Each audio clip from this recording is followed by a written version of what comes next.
Hey everybody, welcome on in to ClayShare Live. I'm Jessica Putnam-Phillips, and we have a special guest for you tonight. We have Andy Boswell joining us, and he's going to be here doing a little preview of his upcoming Controlling Crystalline Glaze workshop. And he's going to answer some of your questions and tell you what you're going to get in the workshop and, help you decide if this workshop is for you. We're going to see a little bit of Andy's studio, and we're going to see some of his work. I have examples of Andy's glazes right here, and if you follow ClayShare, I know you've been seeing these all week long because I haven't been able to stop myself from sharing it with you all. So let me just put a couple of these up to the camera so you can see these crystals. Look at this. And this one here. So if you want to see more of these, I put a bunch of videos up and detailed photos on the ClayShare Instagram account, on TikTok under ClayShare, and on the Facebook account. So go check those out and you can see details of these glazes and be mind-boggled just like I am. But Andy's going to help us take the mystery out of crystalline glazes in the workshop that's coming up. That's this Saturday and next Saturday. It's a two-parter, 3 hours each Saturday. And when you sign up for any of ClayShare workshops, you get them forever. So you can join live, and if you can't make the live, don't worry about it. You can watch the replay whenever you have time, and you can watch it over and over. Okay, that's enough with me. Let's go on over to Andy's studio and see how he's doing. Hey, Andy, how you doing? I'm good. How are you? I'm great. I'm so glad you're joining us here this evening. Yeah, me too. I'm excited. I know we're going to have tons of questions, so why don't you tell us a little bit about you and your work and, what you're going to be doing in the workshop. Yeah, so for those of you who are unfamiliar with me, my name's Andy Boswell, and I've been working with porcelain basically my whole life. My dad is a potter, and I got started pretty early. I went to RIT for ceramics and studied under Julie Galloway, Rick Hirsch, and Liz Howe. Jessica has actually had some experience with Liz Howe, which was a fun little side note to learn about. And then after college, I spent some time as a production potter. And then a little while after that, I started getting really into crystalline glazes. And that's been my main thing right now. With the crystalline glazes, when I first started getting into them, people were having a hard time getting consistent results. They were not very reliable.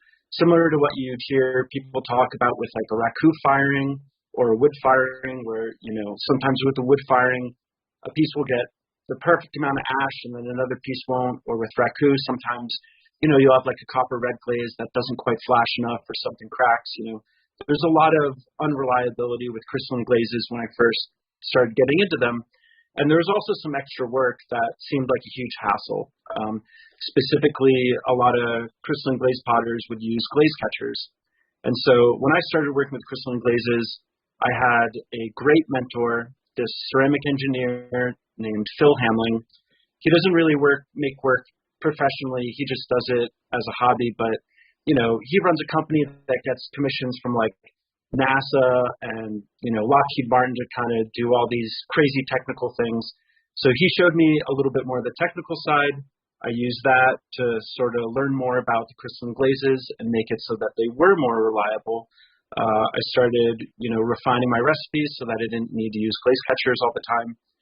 And, now I'm basically looking to share this information with other people to make it so that, they can use crystalline glazes, take a little bit of the hassle out of the process, have a better understanding of exactly what's going on, and be able to have full control of the process so that you're not just, mixing up a glaze, firing it, and just crossing your fingers, hoping that it comes out right. With what I'm going to be going through my workshop, a lot of it is going to get fairly in-depth, but I'm going to be breaking everything down so that you don't really need any prior experience to be able to follow it. And I'm going to be going through and basically showing you how to do things totally by the book, and also where you can make some shortcuts, because, if you're going to do everything by the book, it's very time consuming, but I also just try to run a business, and a lot of running a business is about being efficient. And, you don't want to cut corners if it's going to lower the quality of your work. But when you get everything super dialed in, there's certain things that you can skip because you just have it down to a science. And that's basically what I'm going to be sharing with you guys. It's going to be awesome. I'm getting a lot of people coming that they're really excited for it, that they signed up for it. We Awesome. have members from Spain that are going to be signed up and taking it, in England and Australia. So we have people from all over the world, and that's the great thing about global audience. Yeah, I'm worried about the sleep schedule for some of these people. The time zones can be a little bit of an issue. Maybe so, but they can watch the replay. So Yep. in your work, you fire cone 10 mostly, oxidation, and Yep. you're going to be in the workshop showing examples at cone 10, but you're going to also have examples that you've tested at cone 6 and have recipes. So it's not just I'm going to show you my glazes. You're going to give everybody the recipes so they can actually reproduce these glazes at cone 10 or cone 6. Yeah, a big goal of my workshop is just to be able to get more people into crystalline glazes and for those glazes to work the way they want them to. So I primarily work at cone 10, like you said, but, cone 10 and cone 6, there's not a big difference between those temperatures. If you look at a kiln chart, it's, a very small temperature difference. And basically, all you need to do is just alter the recipe a little bit, and it works fine at cone 6. So I have some cone 6 recipes that, I've been testing and working with a little bit. And, I'm definitely going to be making those available to you guys, as well as talking about things like, this is how the glaze looks on porcelain. Not everyone works with porcelain. Some people want to work with stoneware. I'm going to be talking about, some of those sorts of things too, to just try to make it so that, whatever your starting point is and whatever is the way you want to work, to try to, give you the information you need so that you can sort of have some amount of control over doing it the way you want to do it. So would you say anybody at any level? Uh-oh, did I freeze? A little bit, but you're back. Oh, no. I don't know if I froze I can hear you, or they froze. All right, so we're just going to see if we'll sort this out. Sometimes we're at the mercy of the internet, and we just have to wait and see what happens. So I think everybody these days is used to that. So we just always wait it out and see how it goes. So we'll check in with Kev and see how it is. I can hear you. I can see you on my end, but that doesn't. I think we're good again. So we're good now. Yeah. So there's a little fluctuation, with everything in the internet. The great thing about this broadcast right now is it is being recorded, so the replay will be available. Those who are watching, if you miss anything, you can watch the replay. Same thing with the workshop. If anybody misses, any part of the workshop, or if there's any issues with the live record, it's being recorded, so they can watch the full thing and not miss out at all on the replay. That's the great part. So I was just asking, would you recommend this to all levels of glaze makers? Absolutely. Even if you're making your first glaze. Yeah, I'm literally going to be trying to break everything down. So if you've never mixed a glaze before from scratch, I'm going to be showing you how to do that, talking about the materials so you know what each material does and why it's there. And, if you're more advanced, I'm still going to have a bunch of stuff to teach you, but, I am going to be teaching it from the perspective of, talking to someone who doesn't really know anything yet. And part of that is because I just want to make it so that I'm as clear and concise and specific about everything. So it's really, really good for beginners mixing glazes for the first time. And it's also good for, people who are more experienced, just to make sure that, nothing really gets left unsaid. And you will have ingredients lists for everybody on Saturday when the workshop starts. We'll release that information, and those who are taking the workshop will get all of that, so they will be able to get their ingredients and make and everything. So talk a little bit about on the first session what you're going to do, and then what you're going to do in the second session, because it is a 6-hour workshop, so there's a lot of information coming to folks. Yeah, so the first day of the workshop, I'm going to be basically breaking everything down, showing you how you mix the glazes, how you use them, the firing schedule, basically essentially trying to do a master class, even though that word is a little cliche, but it's the most appropriate word, on just focusing on one glaze and everything related to it. And then at the end of that one, I'm going to be providing a few more glaze recipes that are like, the ones that are kind of my production recipes that I use most frequently. And then for the second day of the workshop, we're going to be getting a little bit more technical with the materials that are in that glaze. One of the things that I did with the glaze was I figured out how to make it so that I still have really nice crystals without getting any running, so that I don't need to use any glaze catchers. And the process that I did for that is a process that you could do with any glaze. And it's also a very, very good case study for just how to take a glaze and refine it so that it can be a little bit more specifically what you want.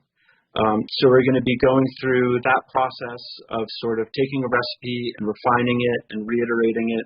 We're going to be talking about a larger assortment of the glaze materials so that you have an idea of, if you do want to mix some of your own, what's going to happen if you put a little bit of extra manganese in it or a little extra copper, or, you want to add a little bit more silica. We're going to be, breaking down all those raw materials and talking about what they do.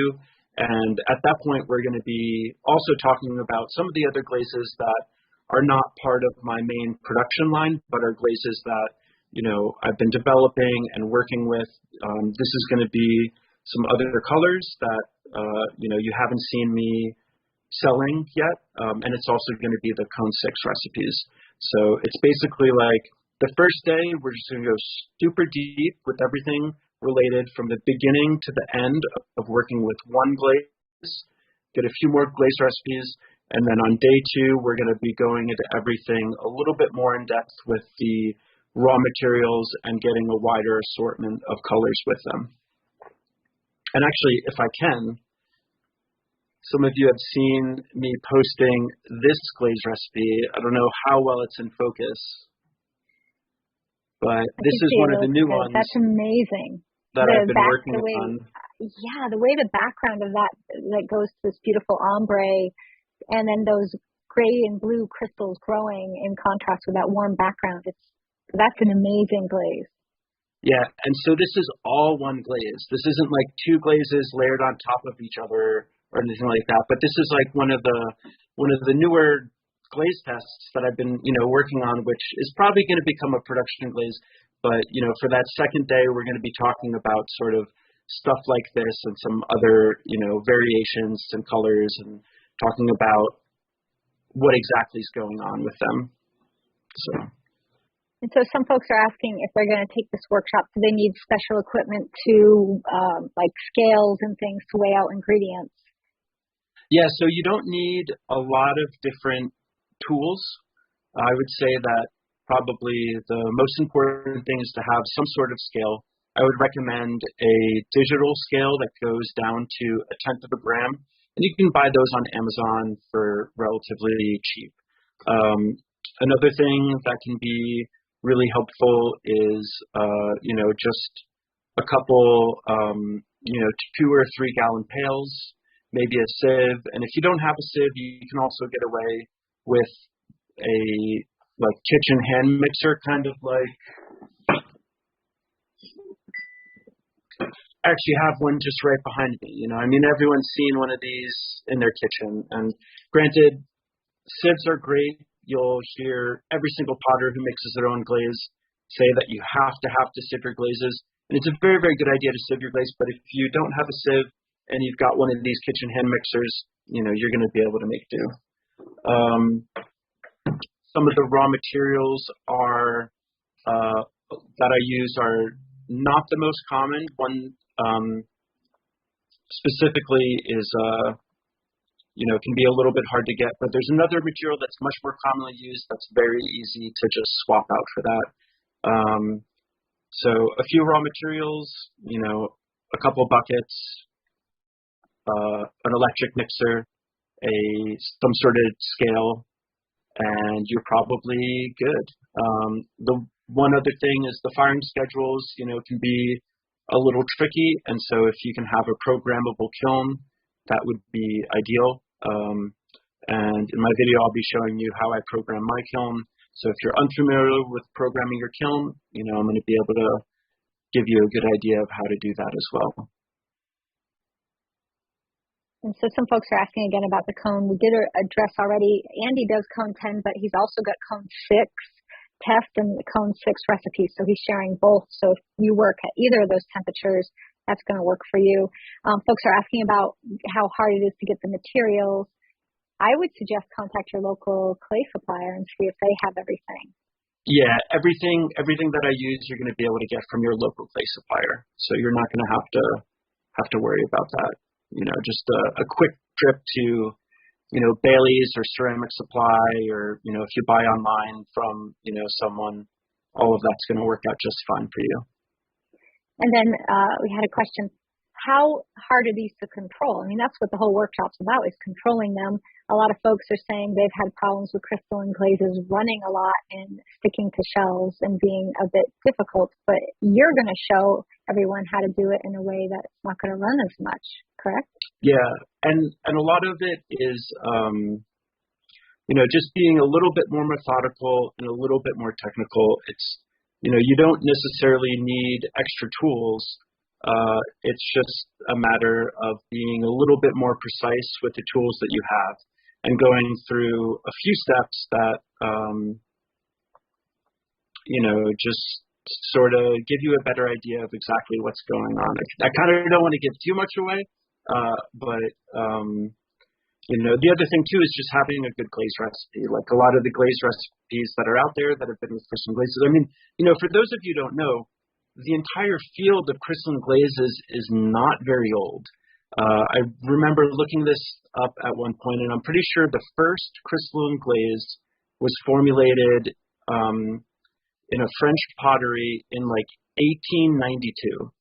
So crystalline glazes as a field is only like 130 years old, which in terms of ceramics is not very long at all. So with crystalline glazes, people have been struggling to figure out how to make it so that I can grow crystals. And because of that, they've made concessions in their glaze recipe. And one of those concessions is that they have just allowed the glaze to run a lot. And they haven't wanted to fine tune that specific variable because they didn't want to cut down on the crystal growth. And those things do go a little hand in hand. Specifically, one of the things you want in the glaze to make it so that it doesn't run as much is alumina, but alumina also cuts down on crystal growth. But it's, when you're formulating your recipe to make it so that it doesn't run as much, it's just a matter of getting that alumina dialed in so that, you don't have too much, you don't have too little, as well as, some of the other materials in the recipe as well. So part of it is going to be the recipe, part of it is going to be how you apply it. And with my methodology of applying the glaze, that's going to be one of the things that's going to be a little different than probably what you're used to. But it's a method where it just gives you way more control and way more information about what you're doing. And so we have some folks that only have manual controlled kilns. Will they be able to make these glazes happen in a manual kiln? So with a manual kiln, basically the way the glaze firing goes for crystalline glaze is you sort of go up to peak temperature and then you drop down a little bit and you hold it. And a lot of times you'll zigzag the temperature, and each time you zigzag the temperature, it makes it so that the crystal that's growing has like a ring. So if you have a manual kiln, trying to do that manually is a little tricky. It is doable. I have heard of some people do it. But the other thing is, if you just have a firing that just goes up and comes down, you won't have crystals that are as big because they're not going to be able to hold at that temperature and continue to develop and grow. But you're still going to have the really nice colors. You're still probably going to have some crystal growth. It just won't be quite as big. So if you have a computer on your kiln that can control the firing, It makes it so that you can have everything done automatically. If you have a manual kiln, it's going to be a little bit more tricky. You may have to go in there and actually, sort of turn it on and off as you go, which, is doable, but it's definitely nicer if you have the computer on your kiln. So the answer, yeah, you can use it. You will get probably some crystals, but not the dramatic crystals that you get with a computer-controlled kiln. And then we have a question from a person who did your Cone 10 Crystalline Glaze workshop, which is great, and they're going to take this one. So they're taking another workshop with you. Awesome. They want Happy to really hear it. focus. Yeah, I know. It's really exciting. So that's a great testimonial. Those of you out there who are watching, this person's already taken Andy's workshop once and is going to take it again because they want the Cone 6 recipes and want to know, are you going to have time to do basic troubleshooting and tweaking during the workshop about the Cone 6? Yeah, I think during the question and answer period of each session of the workshop, you can basically just ask me whatever you want. There's going to be no situation where I try to withhold information or anything like that. And talking about problems that you feel like you may run into or are worried about running into, and, asking for advice with how to deal them or what to watch out for. All of that stuff is kind of things that I want to cover. I know that a lot of people who have done crystalline glaze workshops, or quite frankly, any sort of glaze workshop, there can be a little bit of an issue where they see something presented at the workshop and then, they think that they understand it, and then they go home and try to replicate it, and they just can't quite get it right. So with my workshop, I'm going to be putting in a lot of effort to make it so that all the information is there, but definitely feel free to ask any question that you want. I'm happy to help you troubleshoot things, because if there's, some sort of issue that I haven't run into that maybe you have, that means that I have something to learn, which, I'm always down to learn something new. We're always learning, right? Everybody. Yep. So we have a question. These glazes, are they dip and pour glaze, or are they brushable? Can someone brush them on if that's how they like to apply glaze? So for me, I touched on this earlier, how I have a little bit of this production potter background that I came from when I first got out of college. And so I do value efficiency. I love dipping my pieces. The ones that Jess has, those are all dipped. And for my production work, that's generally how I try to work, is dipping. But that doesn't mean that you can't brush. And we're going to be especially the first day of the workshop, where I talk about how to put the glaze on. A lot of that is going to be with brushing. And just to give you a little bit of an example, I've got a piece right over here that's kind of like one of my case studies for the workshop, and this piece was brushed. So for larger pieces, I almost always brush the glaze. For smaller pieces, I almost always dip the glaze. So we're going to be covering brushing as well as dipping. And I don't have any experience spraying, so if you have a spray booth, that is going to be the one thing that I won't be covering. But I think between the brushing and the dipping, you're going to have a good sense of like what you would want to look for and do if you were going to spray the glaze. That's awesome. I didn't know you could brush them on. I thought you'd have to dip them. So this is great news, because we have a lot of folks that only brush on glaze. They don't dip. So yeah, I mean, the nice thing about dipping is it's just like, it's so fast and it's so easy.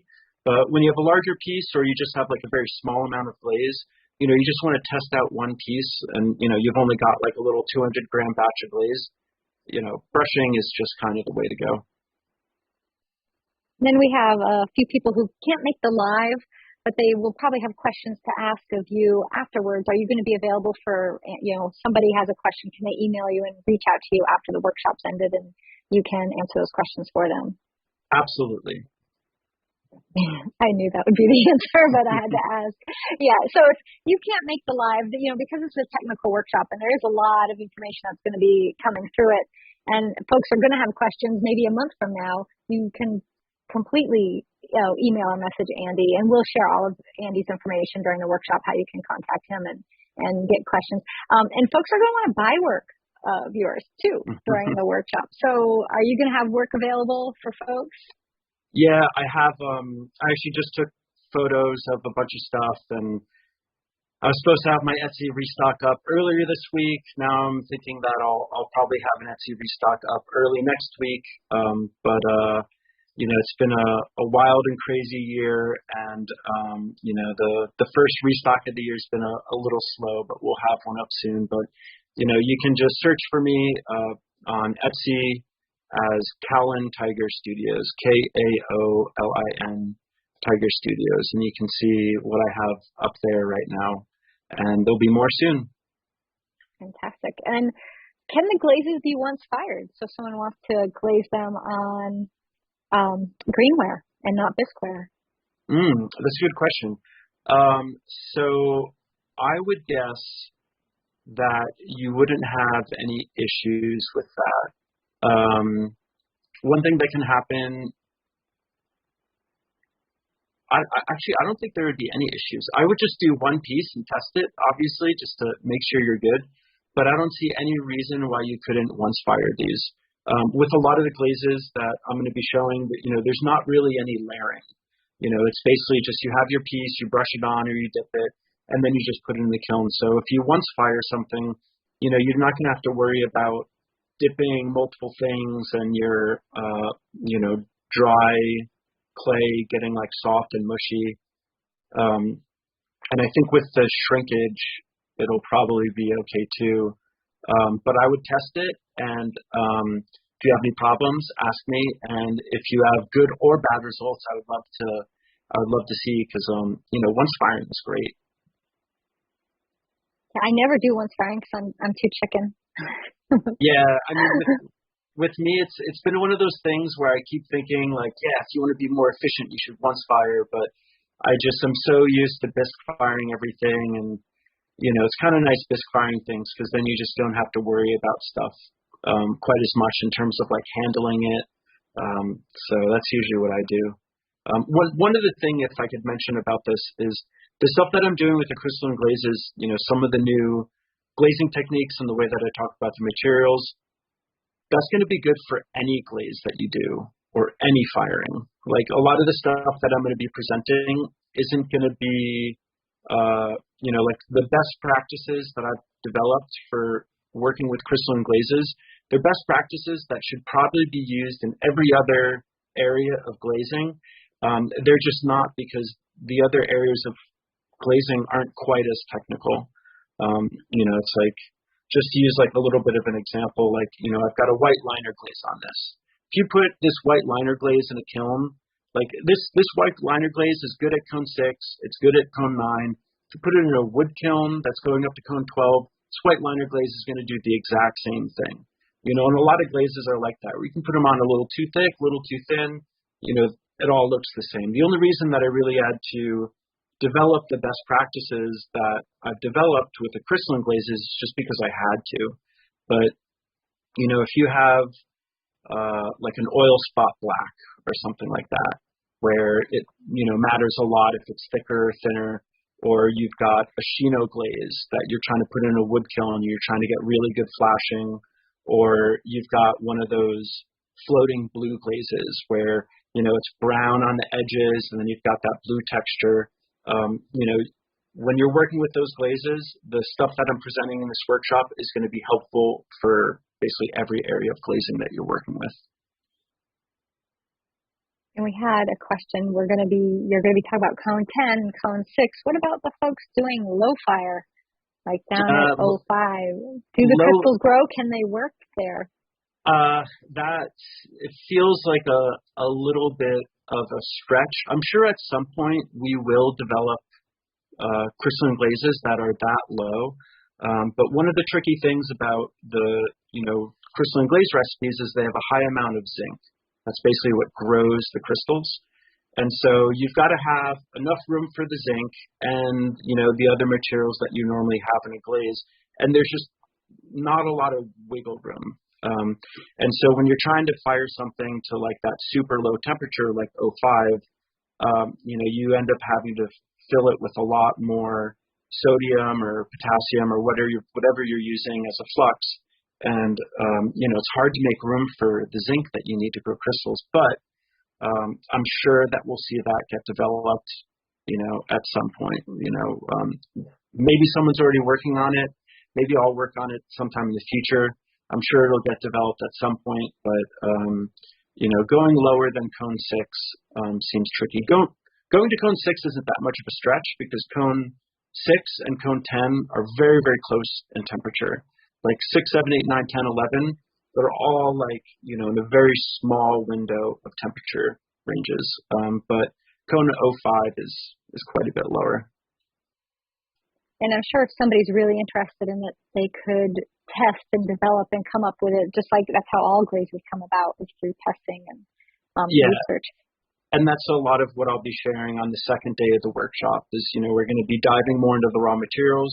I'm going to be sharing my process for fine-tuning a glaze using, how I made it so that the glaze didn't run as kind of like a little bit of a case study, and just sort of sharing my approach to doing glaze research where you're trying to maximize the amount of information that you're getting out of your glaze tests as well as doing them as efficiently as possible. So, if you do want to pursue any sort of glaze research, this workshop is going to be helpful. There's going to be a lot of good things on day 1, and then there's going to be a lot more that's going to be helpful on day 2. Because with a lot of it, I'm just trying to give you as many tools as possible so that you can just do cool stuff too. So we just have to address the food safety issue. We've had a few people asking about food safety and crystalline glazes. Is that something that's to worry about? So, kind of with what I was saying before about how crystalline glazes as a field aren't that old. And when people were first developing recipes, they just had to make a lot of concessions. Two of the big concessions related to food safety was that the glazes would craze a lot because they were trying to have like almost no aluminum in the glaze because they wanted to get these big crystals. And then the other thing was that, you've got these crystals on the surface, and also in general, they have a little bit more metal in them. And, because of the way the zinc is, some of that metal is just sort of on the surface, a little bit exposed. So with the way that I've refined my glazes, I've, sort of goosed up the alumina a little bit, and there's basically no crazing. Sometimes when you see the glaze pool in like, like where it's like a little bit thicker, sometimes you see a very small amount of crazing, but it's very, very tight. So I'm not really worried about any sort of food getting in there. And then the other thing related to the food safety is just the metals in the glaze leaching out. And so one of the things that I do with my glazes is I soak them in acid. And I'll be talking about that in the workshop and what to do if you don't want to use some nasty acid. You can just use something like vinegar. It takes a little bit longer, but, it does the same thing. But what that does is it etches all of the metals that could be leached off the surface of the glaze. And that way, if you've got a cup of coffee sitting overnight on your bedstand and you wake up in the morning and you drink it, you don't have to worry about that coffee having like leached out any of the, copper or whatever that's in the glaze. The other thing too is with my glazes, I typically stay away from anything that's like really, really nasty. Like, I would never use lead, for example. I wouldn't even let lead in the building. So, like one of the primary colorants that I use is copper, and, people drink out of copper cups. Zinc, it's like, they're just like not like the nasty stuff. The nasty stuff I just stay away from, and then just to be extra safe, I soak everything acid so that nothing's going to leach into your food. And there's always the option of a liner glaze on the inside of any foodware. And then you put your beautiful crystal glazes on the outside, and you never have to worry about it at all. Yeah, and I mean, just as like an aesthetic decision on, there's some pieces like, on this bowl, it's just really nice to see the glaze sort of, seeping into the middle of it. But on most of my work, I almost always have a white liner glaze. And a big reason for that is, this comes from when I was studying with Julie Galloway and Liz Howe. And, we'd be talking about functional wear. And one of the questions that would always be asked is, how's the food going to look on that piece? And, when you're drinking a cup of water or, some sort of translucent juice, it's really nice to have oops, I forgot I had water in that cup that I was drinking out of. I just flipped it over to try to show you the inside. But it's really, yeah, it's really, really nice to just have a white background. So, you can definitely use a white liner glaze. White liner glazes are just an excellent aesthetic decision. But if you have any concerns about food safety at all and you just want to be more on the safe side, white liner glaze is a great thing to do. All right, so we got a few more minutes with Andy. If anybody has any last-minute questions about the upcoming workshop, I see someone just bought one of your mugs. Oh, awesome! Cool. Thank you so much. Sales are happening before the workshop. All right. Love to hear it. Keep me in business. Right. I know all potters need support. They need you to buy their work. Yep. Yeah. So if you got any last-minute questions, I know a lot of folks have said they signed up. A lot of people have signed up. And I think you all are going to love it. You're going to get so much out of this workshop. I'm really excited for this workshop. This is going to be great. I've always loved crystalline glazes myself, and I've never had the time to, spend to put into developing them or testing them. So I'm excited that you're going to be doing this because I'm going to be learning too. So yeah, it's going to be fun for everybody. And did have a question about the crystalline glazes that a lot of folks do blues and greens. But what about pinks and purples for the glaze colors? So pinks and purples are a little tricky. So at lower cones, a lot of times the reason you see more pinks and purples is because they'll use some sort of mason stain or something like that. Mason stains typically have a lot of zinc and alumina in them, which cuts down on the crystal growth. So to get like a true pink or purple, you sort of need to use the actual raw materials that would sort of generate those colors. And that can be a little bit tricky. You see a lot of greens and things on the green spectrum because using copper as a colorant is great for crystal growth. Some of the other metals that you would use as a colorant, like you've seen a lot of blue glazes, but it's almost always like cobalt with some copper with it because cobalt's not actually that great when you want to make a crystalline glaze.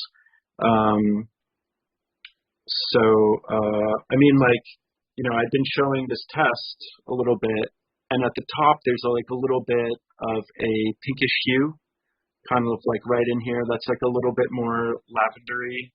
I've got a couple other random tests. This is like a little bit more of a brown, but lower where it pools, it's getting to be a little bit more of like a purpley mauve.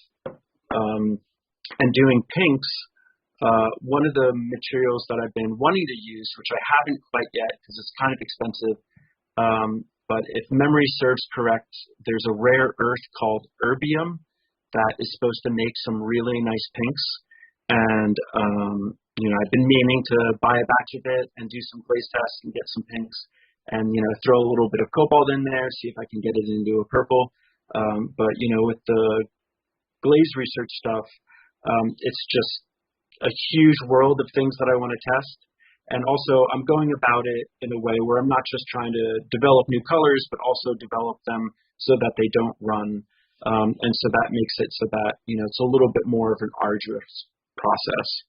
So you can get pinks and purples. I would suggest using erbium. I haven't quite gotten into that yet, but, I would highly encourage it. And after you watch my workshop, you'll know exactly how to go about doing your glaze tests and, pursuing that color as a direction. Fantastic. So exciting. Question about cone 6. Will the crystals grow as big at 6 as they do at 10? Yeah. Basically, there's like a couple different factors that affect crystal growth, but at the end of the day, I'll go through all the different factors and you can sort of choose the one that's best for you. But other times, if you want to grow bigger crystals, you can just do a longer firing and just give them more time to grow. But I'll also be talking about the materials and how that can sort of juice them up also. So much great information. Got a question. How big is your studio? What's the square footage? Someone wants to know. So what's the square footage here? It's so basically just to give you an idea of my setup. So my father is a potter. He's still a potter. And basically the way the studio is a 3-story barn where their first floor is a school where I teach. The second floor is his studio. He still makes work. And then the third floor is my studio. I'm slowly starting to take over more and more of it and trying to push him out the door. I'd love for him to retire so I can just, fully take over the building. But hopefully he doesn't see this. And for those of you who are watching and know him, don't tell him I said that. But yeah, I forget exactly the square footage, but it's a pretty big building. And, between me and my dad, we have 3 electric kilns. I've got a 4th electric kiln that I was hoping would be here this month, coming next month. And then we also have like a 16-foot cubic gas kiln and a raku kiln. For those of you who are following me, you're probably going to be seeing me do some reduction crystalline glazes, over the summer, but don't have those quite yet. So exciting! So you got a good setup there. Yeah, I mean it's been hard to leave. So for the cone 6 versus the cone 10, we'll use a little bit different raw materials for those 2 different firing temperatures. Same raw materials, just slightly different proportions. Okay, so if someone has already taken your workshop at the cone 10 and they have the materials, they can use the same materials, they just won't use as much, or? Exactly, yep. Perfect. Great. So that answers questions for the folks there. And I see lots of people are buying stuff. Somebody got mugs from you when they arrived in Australia safely. Oh, wow. Yeah. Wonderful. So that's the best thing you can do is to support a potter. And your Etsy account, again, that was? So it's Kaolin Tiger Studios, Kaolin. And I know it's a little bit of like a weird word. If I had, listened to anyone with any business sense, they probably would have told me not to use such a weird word. But for those of you who are not familiar with the word kaolin, it's basically like the root word for porcelain as a raw material. And it comes from, in China, there's this huge mountain range that is the best porcelain deposits in the world. And it's the Gaolin mountain range, which is basically the word kaolin with a G instead of a K. Using a K to spell it is kind of like the Americanized version of the word. Yeah. And then those of us who learned it as kaolin, so we say it's completely different than kaolin. But it makes sense to say as kaolin because it comes from Gaolin, and that would be correct. So very exciting. Let's see if there's any more questions. Folks are saying they don't have a supply next to you, but you can clay supplier near them. But you can order online. I would check Clayscapes Pottery or whoever you like to shop online. They'll have the supplies for it. So any more questions before we let Andy go for the night? He's going to start preparing now for Saturday. You did say you have cone 6 glazes that you're going to be sharing. Are you going to preview those cone 6 glazes before the workshop? Are you going to tease them out at all? Maybe tomorrow or maybe. So folks, follow Andy, and if Andy shares them, I'll share them. It's the Kaolin Tiger Studio. So you can follow him on everywhere. So, all right. Thank you, Andy, for being here with us today and having this little Q&A session. Thank you, everybody, for joining us. If you're interested in finding out more workshop, because we obviously didn't cover everything in this, you can go to ClayShare.com, and if you scroll on down, you can see Controlling Crystalline Glazes with Andy Boswell, and you can click on that, and you can find out more information there. There will be a materials list that is downloadable and a firing schedule, and that will come along with the workshop, and that will be released when the workshop starts, when everything goes and happens on Saturday. That is a 2-parter, so it's this coming Saturday, the 23rd, and next Saturday, the 30th of April, 1 to 4 p.m. Those times are Eastern. Of course, if you sign up for any of our workshops, you get to watch them forever and ever. So if you missed the live, you can watch the replay. as many times as you want, which is really great, especially when you're learning about glazing and firing and very technical things like that. And I do love that Andy's going to be open to answering your questions anytime after the workshop ends. So if you can't make the live, you can still get your questions answered by Andy. So it's just as good as if you're there for the live workshop. All right, everyone. I hope you come and join us on Saturday. I will see you there. Andy will be there. And all my premium members, we're going to have our broadcast at 6:15 tonight. We're going to be exploring some texture, so I'll see all of you in a little while. Everybody else, have a great week.